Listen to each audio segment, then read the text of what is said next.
అందులో దుర్వాసో మహర్షికి ఎలా కనపడ్డాయో తెలుసా అండి అమ్మవారి యొక్క నామాలు? లలితా పాతు శిరోమే. లలిత అని మీరు అనగానే తలకాయ రక్షింపబడుతుంది. ప్రమాదం ఏదన్నా ముంచుకొచ్చేస్తుంటే తలకాయకి లలిత అంటే తలకాయ రక్షింపబడుతుంది. లలాటమంబాచ మధుమతి రూప.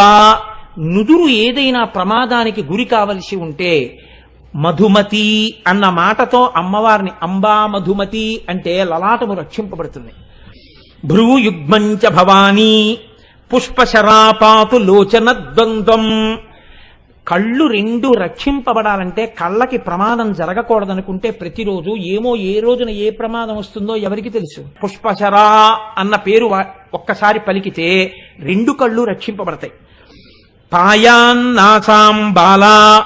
ముక్కు రక్షింపబడుతుంది బాలా అన్న మాట అంటే. శుభగా దంతాశ్చ. శుభ